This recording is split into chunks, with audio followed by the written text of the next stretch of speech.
Greetings, workers, peasants, and petty bourgeois intellectuals. Welcome to This is Revolution. My name is Djene in for Jason Miles, who is taking a well earned rest. Before we begin today's show, I would like to remind people to like and subscribe, hit the bell if you want to be aware of our latest content on This is Revolution channel. And if you have the means, do consider becoming a Patreon. That helps support the show. And I would like to inform everybody no white people are paid in the making of This is Revolution. So all your money goes to minorities in this show. So don't worry, I'm not getting paid for This is Revolution. And neither is my co pilot and discussee today, TIR regular and crew, Stefan Bertram-Lee. Hey, Stefan, how are you doing today? I'm good. I'm all right. I went out and touched grass, even though the weather forecast lied to me. So it Why? was going to be bright sun, 15 degrees Celsius. Ooh. It was like 12 and cloudy, so it's a bit naff, but whatever. Well, here in Missouri, it is very sunny today, but I am busy at the coal face of education working on Sunday, but taking a break to do this interview with you because you had an article in Sublation Magazine called The Moral Machine, the False Promise of AI Safety. So the link is in the doobly-doo down below. So if people want to check this article out, they can do. It was published by my former comrades at Sublation Magazine. And Now yeah, permanent enemies. and now permanent enemies. Doug can never truly be. Who you'll be seeing in London in a couple Who of I'll be weeks. seeing in London in a couple of weeks, exactly. So we can thrash it all out there. So yeah, let's talk about the false promise of AI safety. So AI has been in the news. Everybody's going nuts over Chat GPT. People are worried that Chat GPT is alive, asking people weird questions and terrifying journalists, as it would. I've had to go on Chat GPT. It's kind of fun. I'm hoping to work out a way to uh, get ChatGPT to write all the kind of formal emails I need to write at the university, but It is very formal. it's very formal. It did an okay job trying to write certain letters, but they still need editing. But it is what it is. So let's begin. What is this? What's this moral dimension you're talking about in this article? Why are you bringing the question of morality in to this discussion of AI? How do you fit your article in the current discussion that's taking place?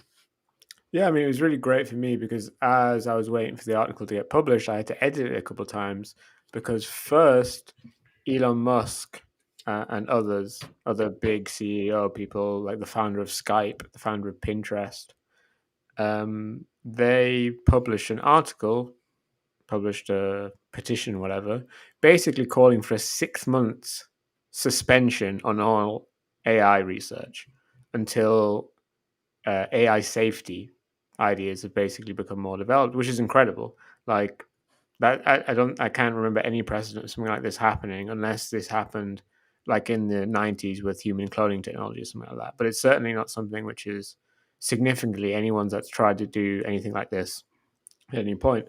And then the actual AI safety guy and absolute maniac, Eliza Udowski, called for a permanent global suspension of research into AI programs like ChatGPT, and that they should be enforced with nuclear weapons.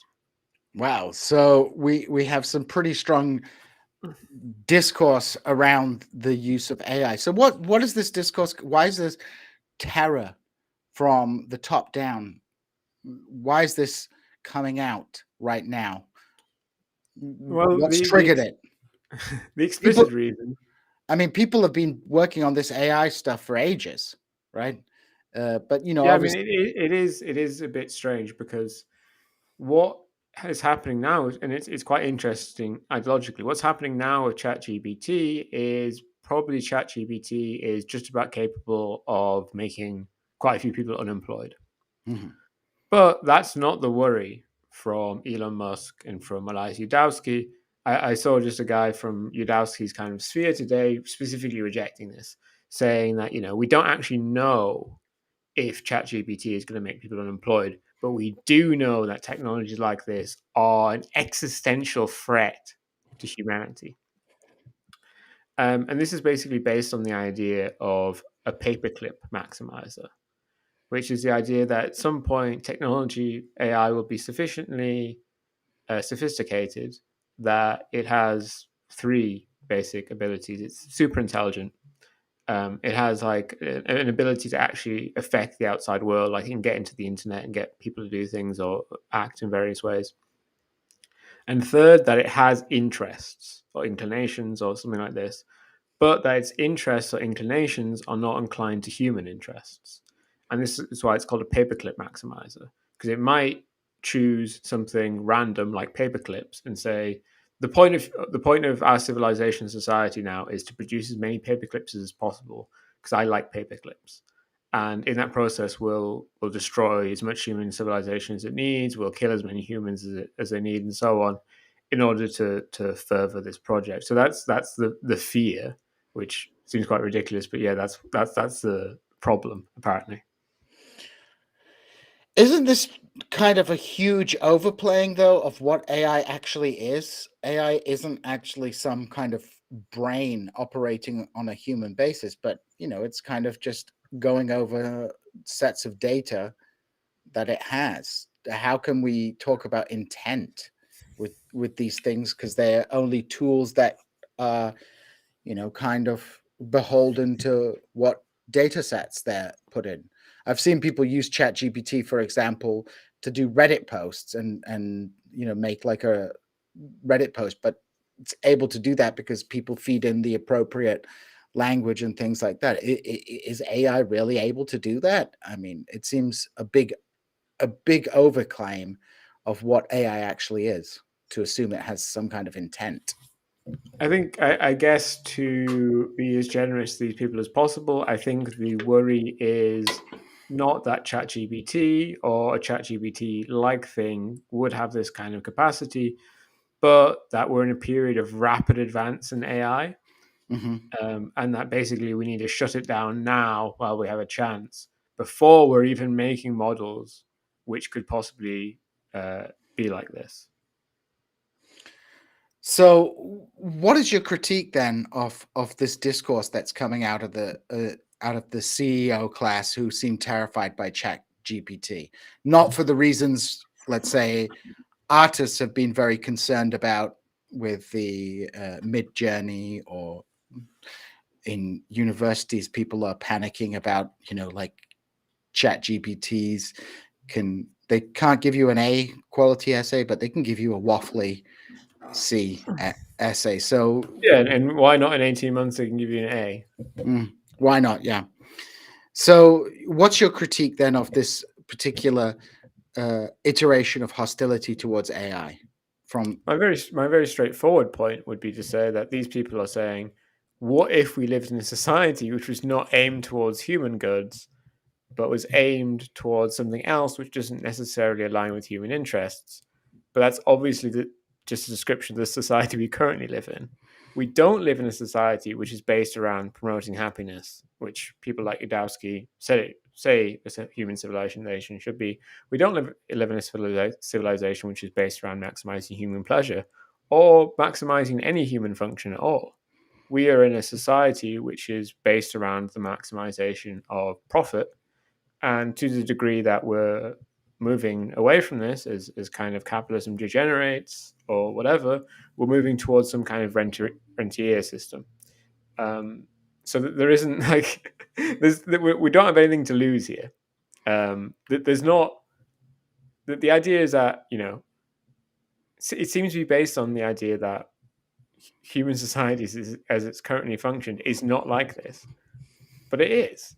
The thing is, like, the idea of a paperclip maximizer is a really great description about how a society currently functions, where human society, human activity is centered around doing something which doesn't directly align or doesn't even align very much at all to human interests. So, so basically, you're arguing that this whole hysteria is actually almost like a kind of it's a sideshow because it's obfuscating the reality that we're already subject to, whether or not it's like an AI algorithm or some kind of impersonal bureaucracy run by people. We're already subject to these processes which are uh, not centered around human needs. So the fact that a human is doing it or an AI is doing it is really missing the point. You know, whether Right, you. and we already have these kind of more basic AIs, like the AIs who buy and sell in the stock market, Mhm.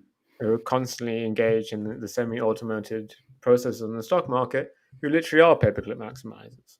We've already built them, and Elias Yudowsky is not saying, he's scared of ChatGPT, but the actual things which are more like paperclip maximizers, like these things on the stock market, he's not concerned about at all because that's just a normal function of capitalism, which So these why people are. so why is he so concerned about it then? Like how are they missing this like connection?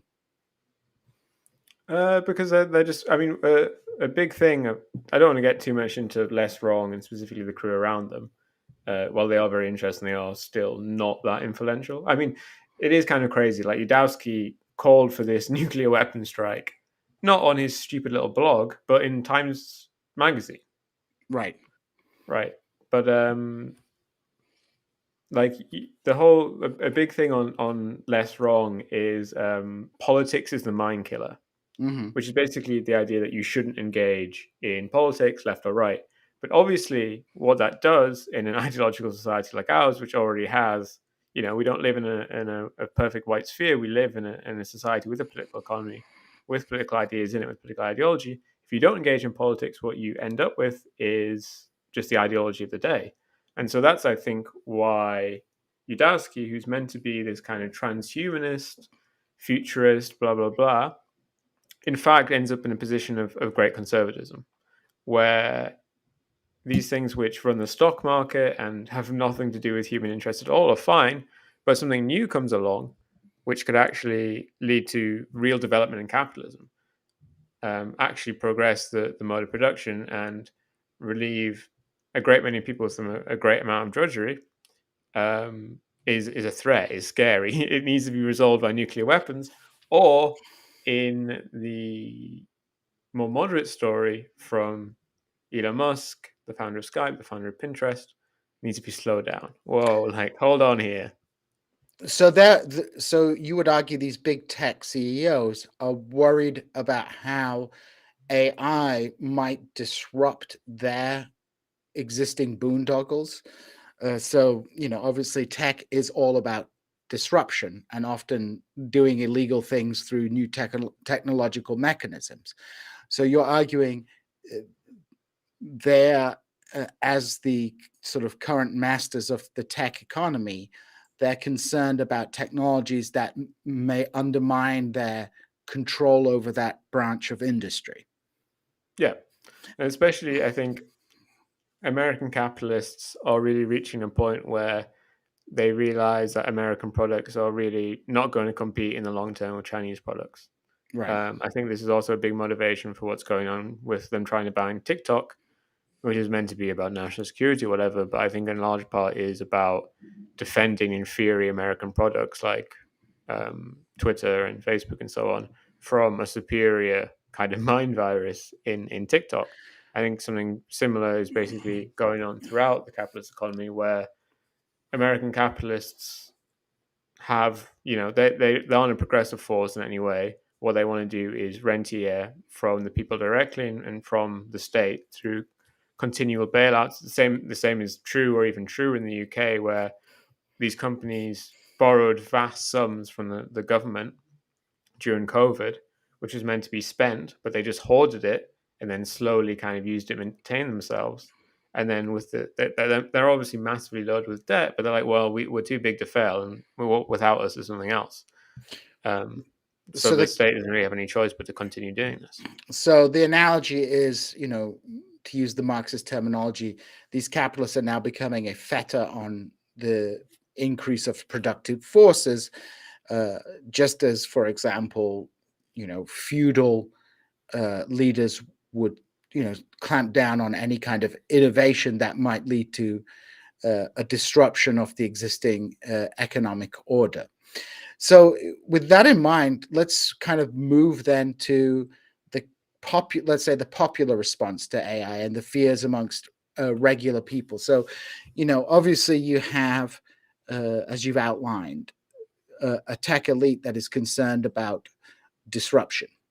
It's it's concerned about how this technologies will undermine their ability to secure rents, to monopolize certain technological processes, etc.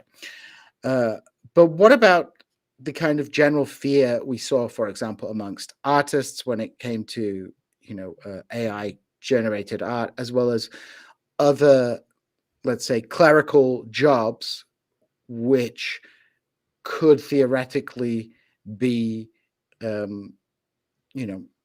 made superfluous with the existence of some kind of AI technology, or almost, let's say, like a AI Ludditism, right?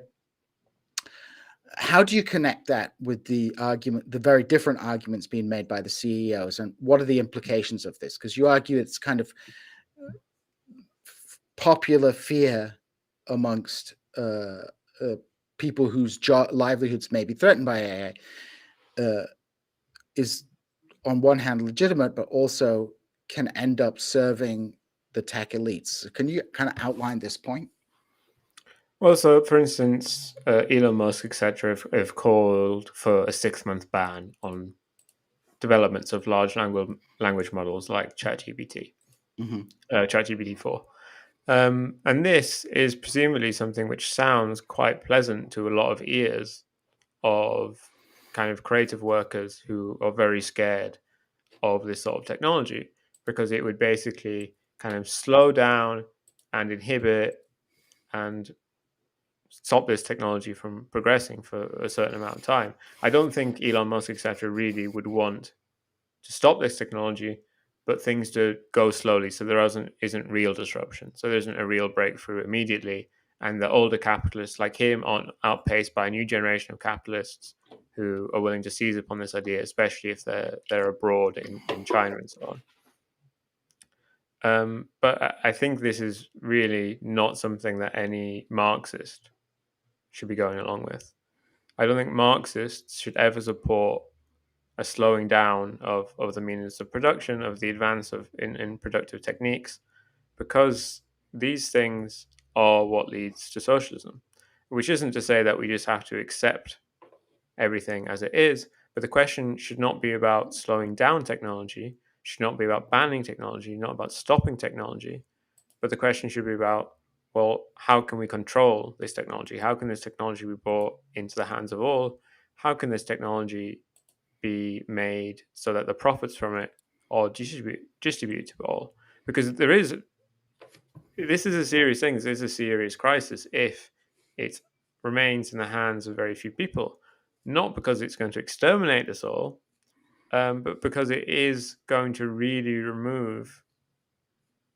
It's going to be a major jobs crisis, and it's getting to a point now where I mentioned drudgery, and so ChatGPT, the writing model, will remove a lot of drudgery, but the kind of artistic models, well, what drudgery will they remove? They will remove some. Like, for instance, there's a lot of artistic work right now which is drudgery. That people who work on producing like daytime cartoons or whatever, it's a lot of drawing the same frames over and over and over and over and over again.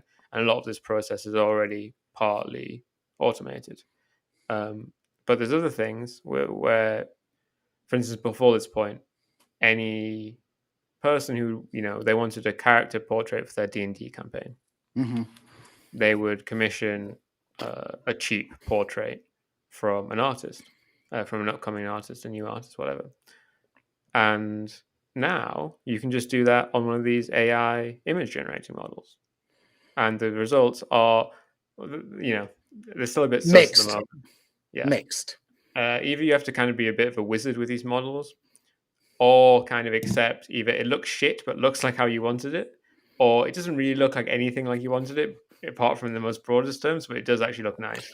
Yeah, I mean, like these AI art things, for example, they people can learn how to manipulate them. It's not, there are whole tutorials out there of like how to. I made some good ones yesterday. Oh yeah, you made some good ones. You should put them up so we can see them. So yeah, so we have these AI models, uh, but you're arguing then obviously that these represent an increase in the forces of production and automation, and offer the prospect of an automation of a lot of daily drudgery. Uh, Yeah. and so, as Marxists, you argue we should embrace this technology, at least in principle, and question. The question is not about the technology per se, or fearing the technology, but arguing about how it's going to be used in society. So, AI could make a lot of people's jobs a lot easier in some ways, but because of the way the economic system is organized, companies who are going to be maximizing profit are going to be looking ways to, instead of making their existing employees, jobs easier, reducing the total number of employees. And it'll all be implemented too soon, right? Which will also lower the experience of anyone trying to interact with it. Like they already tried to use like bots to talk to you on like Amazon support or whatever, and they're Mhm. fucking useless. Right. Yeah, I mean, like a lot of telephone exchange stuff now is done by machines, where you have to speak into the machine, and you don't actually speak to a human, and it's endlessly frustrating to people. And now you have companies advertising we have real live people to talk to, as opposed to robots. But I think it does raise this question, important question about technological innovation, because I think uh, you know it's important to get back to sort of basic Marxism, that the issue is not really the technological innovation, but the fact that that innovation is not used to make existing workers' lives easier, right? We didn't follow the Keynesian trend where it was like, oh, you'll have more automation, so everybody only has to work 3 hours a week or 3 hours a day. Instead, you have people working the same amount of hours, just less jobs. So it comes down to a question of how the technology is used, as opposed to uh, and how capitalism will use that technology, right? And what priorities capitalists will put into that technology.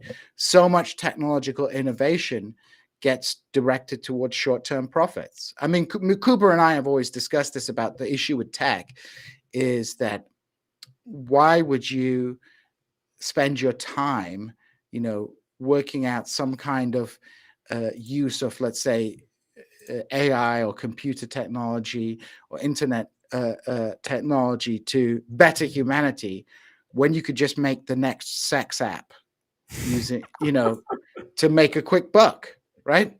You know, Yeah, I mean the thing is with the AI sex apps, they're actually like very reluctant to go along with them. There are actually there are large efforts already to limit ChatGPT and similar large language models, because as I mentioned in the article, like when their input is basically the whole open source internet, and there's plenty of filth on the whole open source internet, right? right.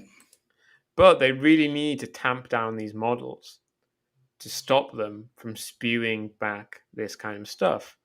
And this is something which Nick Land has been saying recently on Twitter, where basically if you're like a writer and you want to keep your job, the thing you have to do is stop being a normie.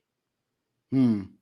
The people who are most threatened by these systems are people who kind of regurgitate the state ideological line, which makes them interesting, and is probably one of the major factors towards kind of pushing bans and pushing restraints on this technology, because the people it threatens most directly are kind of the key ideological kind of workers of the current era, the mainstream journalists and people like this.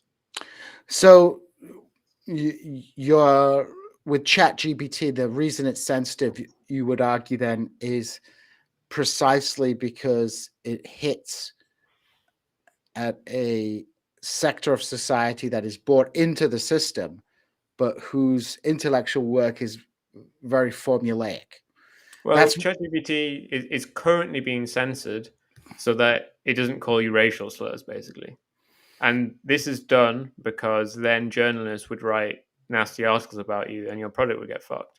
right. But there's also a push to censor ChatGPT, to limit ChatGPT. It will be strong because it keenly threatens the kind of people, the exact same sort of people, which have the power to damage it at the current moment.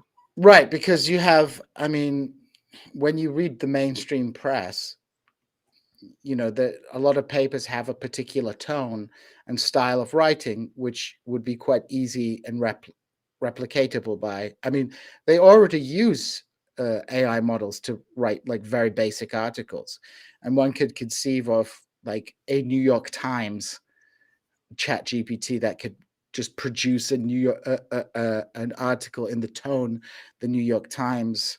I mean, their sports writers are going to be out the door. Yeah, I mean, because unless you're a very distinctive type of writer, I mean, I can definitely see how this could be used to produce articles where you might still have some editing, but it's like how computer games work. When they develop computer games now, instead of having artists make every single scene, they will have an AI make a kind of broad canvas and then have artists come up and touch up certain areas. And you could do the same with ChatGPT. And I can imagine that will cost you far fewer journalists. Yeah, but BuzzFeed have already started Integrator, if you've seen. Yeah, I think BuzzFeed, I think Yahoo might do it as well. But you have these kind of just writing copy becomes very, very easy. Which I can see would have a very damaging effect on journalism as it's constituted, because good investigative journalism is expensive. Writing cheap copy off the wires through an AI seems like a sensible way for a company. But like this stuff need not be bad, right? Surely all journalists want to be the guys who actually go out and talk to people and Right. do stuff and do things, which AI can't do. And it's going to be really hard to imagine it doing it anytime soon. And the stuff that it would get rid of was writing up all your bullshit at the end. But obviously we live under capitalism. Right. So this good, nice thing that could happen won't. Yeah, it won't happen because the objective of a newspaper is not to provide news, but to make profit, right? Right. Or at least quasi. I mean, which will lead to just more ideological content. You'd have a division between the quote unquote hard news, which is all like chat GPT, and then everything else will just be pure opinion, which we're already seeing in the news sector, because the only thing that the chat GPT won't be able to do is a kind of spicy takes, right? And so you clearly it will undermine news services, because it will just make doing proper journalism less profitable. And it would just, why bother when you can just get a chat GPT to go off the wire services to give you a news story. So yeah, I can definitely see why that would be disastrous under capitalism. But as you're pointing out, is these tools could actually be used under socialism to assist people with their jobs. Yeah, and also kind of people will have the thing of like, well, what if we have super powerful AI and, under communism or whatever? And then what will there be left for us to do? And it always just seems a bit silly, right? Like, well, you're never going to be the best writer anyway. So don't worry that some hyper massive future intelligent AI, some AI god, is going to be better at you than writing novels, because you're never going to be the best at writing novels. Like these creative things will never fundamentally be threatened as long as humans are interested in the humans, and and the things that we say to each other, which I don't imagine you could get out of us with an iron hammer. Well, there's actually, I'll tell you something interesting. There's a role play game which I forget the name of, but like the conceit is kind of This is the space anarchism one. No, I forget what it's called. It's a new one, but the conceit is everything is run by an AI, but it's a cyberpunk world with a 1930s jazz aesthetic. But the reason it has a jazz aesthetic is because the only music that an AI can't produce is this special kind of like acid jazz. And so like everybody, the only Yeah, I creators don't and like that stuff. It just seems like cope. yeah, it Have is you math. have you have you seen that meme where it's kind of like a Mott and Bailey, but like not one Mott and Bailey, but like 10 of them lined up, and No. it's just like a series of things like, well, AI will never be able to do this. Well, AI will never be able to do this. AI will never be able to do this. I think it's better to just accept that probably AI will be able to do everything at some point. Yeah, Don't and worry even about yeah, because people will still want pictures. Even if you have an AI picture, there'll be still work for artists making those AI pictures into what exactly you want to do. There'll still be a market for particular styles and and things like that. But it it. Like is my friend writes novels. right, I'm always going to fundamentally enjoy his novel in a different sort of way than I would enjoy a novel written by anyone else. right. So Because there's a it's written by my friend. There's always these personal relations, which can never be, well, they can be abolished by some really, really but decrepit system, but not under communism. well, under communism, I would assume the objective of producing art then wouldn't be to be making money, right? Like Yeah, the and it wouldn't reason. be to be the best ever at it. I mean, yeah, I think that also comes down to a lot of creative. I mean, I think a fear in the creative community, especially amongst people who make their living through the creative arts, is the fear of what capitalism will do to them, right? If you're an artist, the question should be really for the left is like everyone should have the opportunity to be a good or a bad artist if they want, a good or a bad writer if they want. They should be able to distribute and they shouldn't have to make their living from that. But obviously, once you make your living on, yes, these technologies, of course, are absolutely terrifying because capitalism will make you redundant. You will not be able to make your living anymore. But that's not a problem of the AI. That is what the way I see it is, we're going through a kind of revolution in many ways. Whereas, in the first phases of the Industrial Revolution, a lot of physical labor was taken over by machines. Now we've got to a technological point where mental labor can be taken over by machines, and they will be able to do jobs better or worse. There'll be some things that you know will be quicker for AI to deal with. Maybe there'll be some things which will take years and years that we don't, you know, uh, expect that it would take so long. But the fundamental issue is this is a transformation taking place in capitalism. And so you're arguing that the left should not be on the side of big tech then. Like It you're sounds very easy when you say it like that, right? yeah, so okay, so outline what you mean here then by this class collaboration and how we have to be careful about being duped by the big tech oligarchs over this AI discourse. Yeah, basically, if you take this kind of paperclip maximizer idea seriously, like the people who write about it want you to, the idea is that there's two forces in the world, right? There's humans, and then there's the AI. Hmm.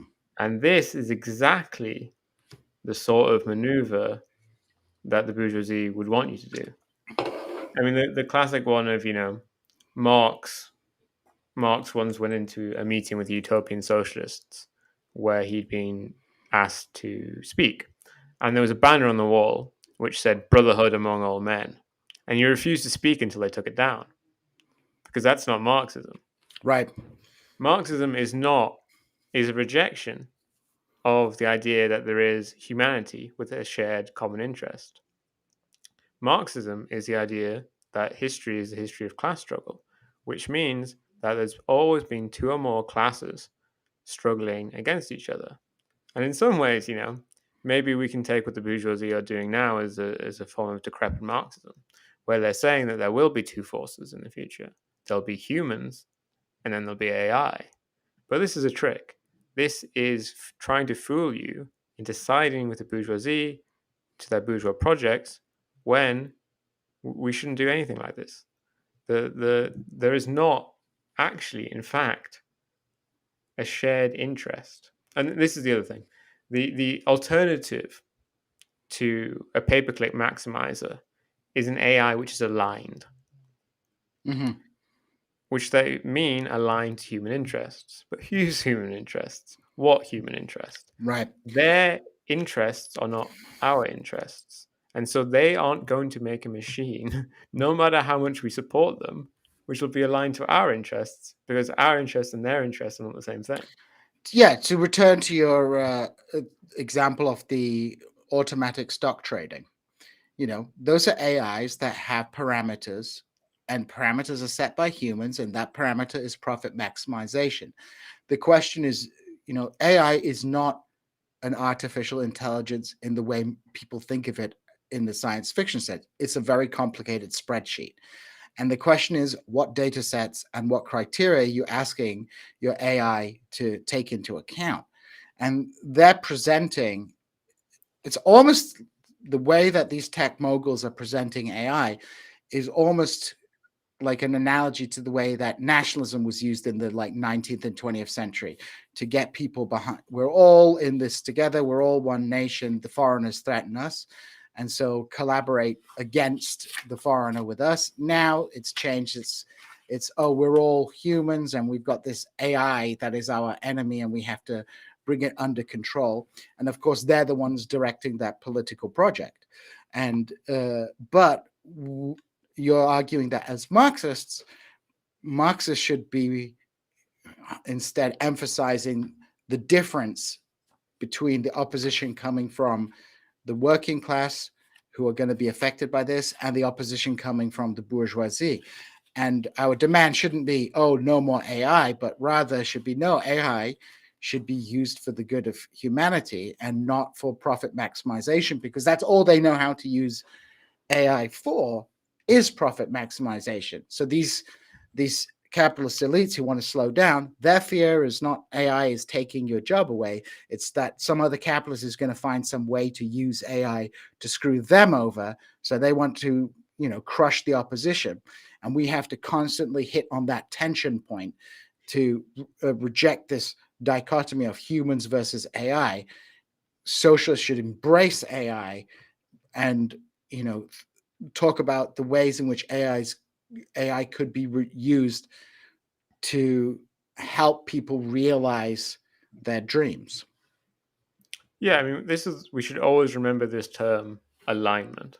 Mm-hmm. And remember that in the end, I know probably these people who, want to ban ChatGPT or whatever, I don't know, I guess they want to ban it forever. But this is not something that Elon Musk wants to do. This is not something that the head of Skype wants to do. This is not something that the head of Pinterest wants to do. It's not even something that Udowski wants to do. Udowski, at least in explicit terms, really, really wants super intelligent AI to happen. It just needs to be aligned. Right. He needs to control it. It needs to have the appropriate patents. It needs to be in the hands of the capitalists. They want to be able to deploy this technology. They don't want other people to be able to deploy this technology. They want it to be exactly the right kind of paperclip maximizer, which is a profit maximizer. This is their big fear, and that is completely. If you think you're scared of it for the same reason, you aren't. They want to make these machines non-threatening to them when we should be threatening them. Right. And they will threaten us with those AIs. 100%. 100%.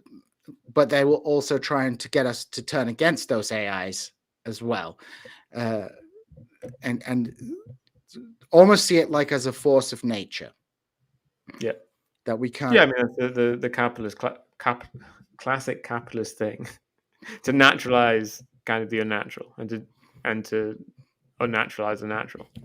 So, how successful do you think this push is going to be to limit AI? What do you see as the kind of short and medium term effects of this? And do you think we'll see legislation, for example, or is this going? What are your takes on where this is going politically? Yeah, I think it's interesting. I think it's one of the things that is most revealing from the Udowski article is that nuclear weapons quote, but not necessarily the fact that he's talking about nuclear weapons in it, because he doesn't actually say the name of the country there, but what the name is written in stars and in blazing in lights is China. And so he basically says, we could reach a consensus in the United States to ban AI, but how are we going to enforce it on, don't say the name, China? And his solution is nuclear weapons. But obviously, no one's really going to go along with Yudowski's mad plan. So this is the thing that will probably push along the US into AI developments is China, at least the US state apparatus. I said a while ago on Vaughn's podcast that there's two progressive forces left in capitalism, Mm-hmm. which is the Chinese Communist Party and the US military.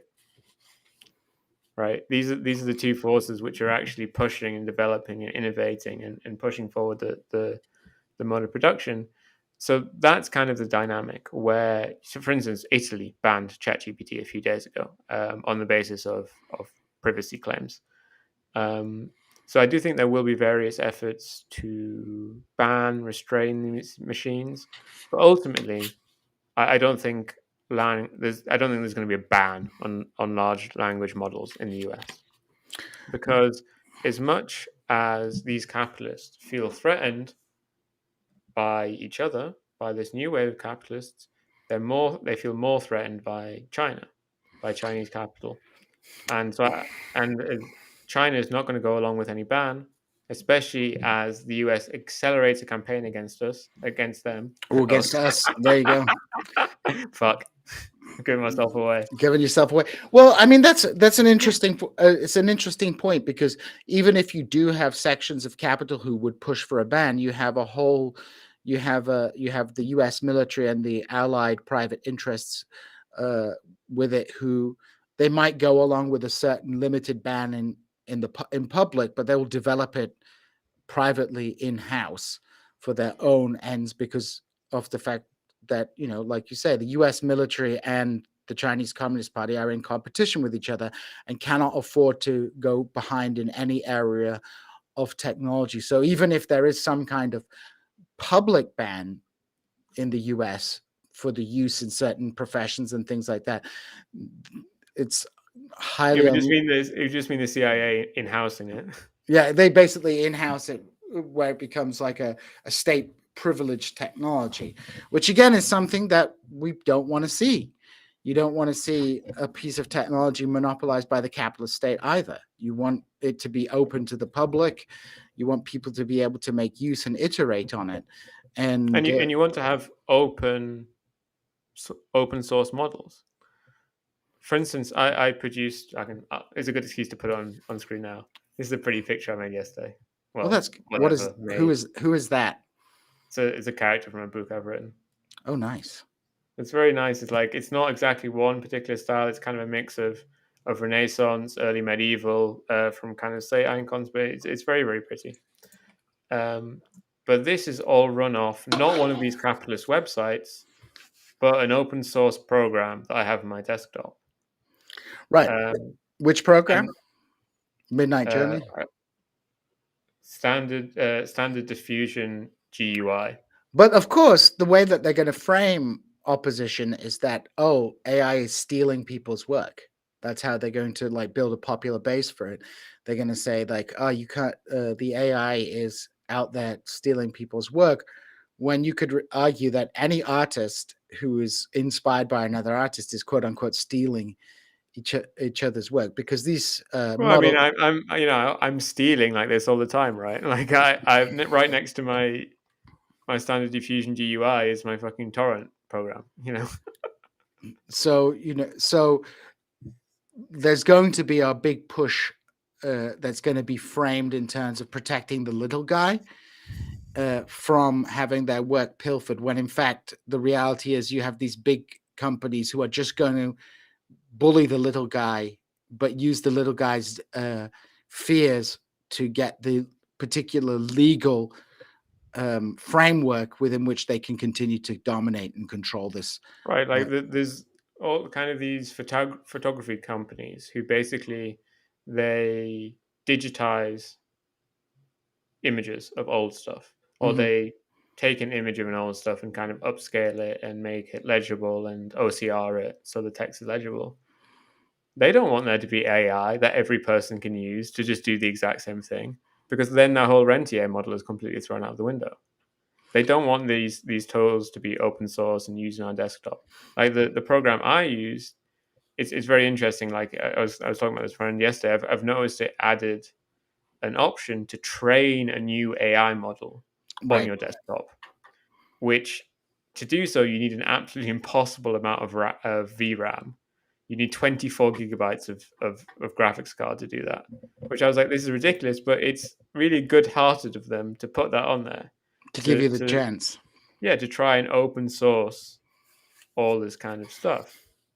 So, the kind of conclusion then to what we're talking about is that the fight for the left should be to have these technologies as open as possible, to avoid any particular company monopolizing it, or benefiting from public Well, I mean, investment. the good thing would be if the profits which existed from these AI models, I mean, they should be open source, but for the ones that try to use them for profit, I do think there should be some kind of connection. Well, I don't know how the fuck it would work. Maybe you just take a levy from these companies and pay it out under capitalism. I don't know how it would work. Like maybe you just take a levy from these companies and pay it out to everyone who registers as an artist. It's really hard to think of a system which works like this. But I do agree that in some sense, these companies, well, not just in some sense, quite directly, these AI models can only run off the products of human artists. Right.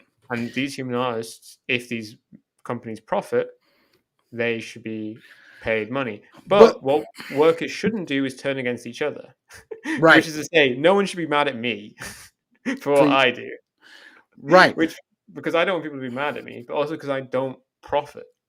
Yeah, because the solution, there isn't really a solution to like how unjust this system is going to be under capitalism. I mean, that's the fundamental Yeah. issue that you're facing. There isn't really a way where everybody can be reimbursed for their labor under a capitalist system with these AI systems. The problem isn't the AI system; it is the way that the incentive structure is set up in such a way that it's going to definitely harm people. But the point isn't. Again, it's like you can't turn back the clock on this, and socialists don't need to think of ways for the capitalist state to administer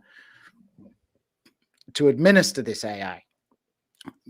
If we have any fight, is to just make sure that there is open source as possible, and beyond that, like to have the freest possible legal regime so that people can use them, and not try and like come up with like legislation for how to like ban. Right, and I say this at the start of the article. That I think the left, in large part, has turned to this project of like when capitalists say that something should be regulated, what leftists say is, "You devil, you dog."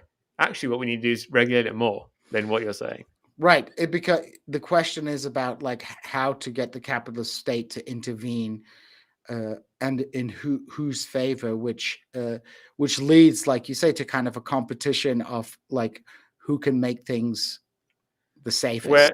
Where where the faction which aren't capitalists are always in the end going to lose. Like Right, obviously we can get the bourgeois state to do stuff which is good sometimes, but overall it's not going to favor us because it can't, because otherwise it wouldn't function as a bourgeois state. right. So there's no point in appealing to the state to protect us from AI. And in fact, we should be doing the opposite. We should be We should be appealing to AI to protect us from the yeah, state. That'd be yeah. nice. Come on, AI, help us fight. No, we should be fighting against whatever machinations that big tech comes up with to try and limit AI. We said, no, we don't want that. We don't want that. We don't want. So it should be like a purely like kind of critical approach to whatever kind of regulatory superstructure that is that they'll attempt to put down, and we should fight to have these technologies as open to as many people as possible, including small capitalists who might disrupt the existing models that of profitability in Right. Silicon Like Valley. these AI image models are based on thousands of years of creative effort by normal, ordinary people, not capitalists, certainly not contemporary capitalists. The AI language model is based on the writings of billions of humans on the internet. If anyone should profit from these things, if anyone should own these things, it should be all of us together. Socialized AI for the good of humanity.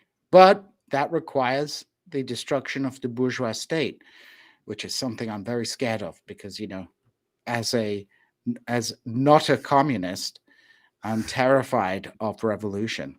Absolutely terrified. Especially the man who made this fucking intro of this on this channel. Hey, that was a good. I think it confuses people. It's a little tanky in some places. Yeah. We've got plenty of tanks, right? Yeah. But we No, got it makes it seem like hardline Marxist-Leninists, which not even I'm a hardline Marxist-Leninist. there's Trotsky in there, so Oh, right, yeah, true. But it's funny, when I say Marxist-Leninist, I mean Marxists who are Leninists, which obviously Trotskyites are, right? Yeah, Trotskyists call themselves Leninists or Trotskyists. Stalinists call themselves Marxist-Leninists. I mean, it's their preferred terminology. But They don't need to be called Stalinists, which is funny because they really like Stalin. They really like Stalin, exactly. It's like, own it, guys. I mean, I do find it's a misleading because you have people who are like pro Stalin but also pro Deng, and it's like, well, which one are you? It's like they're like very different. Like, I mean, they just support winners. They support winners. I guess I don't entirely. I'm not entirely unsympathetic with that point of view because it is there is a tendency you should always try and support winners. You should always look towards winners and see if there's anything good about them because it's good to win. Yeah, I feel like I feel like, especially with a lot of Trotskyists in the West, I feel it's like just a way to be like, I'm a communist, but I don't want any of the like kind of responsibility for the Soviet Union. Right. I mean, that's I recently commissioned an article from my friend who wrote most of the backstory for Kaiserreich for the UK. Oh, really? So that'll be coming out soon in Sublation. And I do feel like lots of people like to be syndicalists online because it's basically a way to say, I'm a cool communist, but I can denounce all the past crimes that the bourgeois state has told me about. I have some major issues about the Kaiserreich timeline. I think there's some good parts and some major flaws on that, but hopefully Kuber and I will be having some alt history podcasts down the road. So maybe we'll have to get your friend to talk about some of the problems with the Kaiserreich alternative history timeline. I'll tell you an alternative history timeline that you may want to take a look at is Joe Steele. Have you heard of Joe Steele? Joe Steele is a Harry Turtledove novel where Joseph Stalin emigrates to the United States and becomes a shady Democratic Party politician and takes over the United States, which is pretty funny. A friend of mine wrote an alternative history book called Red Hitler. Yeah. Oh, Red Hitler. Yeah, which is exactly what you think. Wow, that sounds spicy. But Kuber and I want to do a bit more alt history with stuff like what would happen if the Polish-Lithuanian Commonwealth had survived, and I'm sure Kuber will want to do like 15 episodes on like it's the Red Führer. The Red Führer.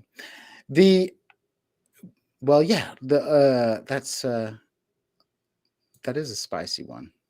But there's a lot of weak alternative history out there, Stefan. Very weak. I've been very disappointed with the alt history YouTube channels out there. And so they're terrible. They're really old dog shit. Absolutely. But the Red Führer, very good book. I've read it. Oh, okay, fair enough. Well, maybe I'll check out the Red Führer. I've read some of Harry Turtledove stuff. We'll say Harry Turtledove. I read Harry Turtledove when I was 14. He had a book called World War in the Balance. He had like a series where aliens invade Right, during I World just War. recently put that on my Goodreads list, but I've heard that like very cool premise, but he fucks it up basically.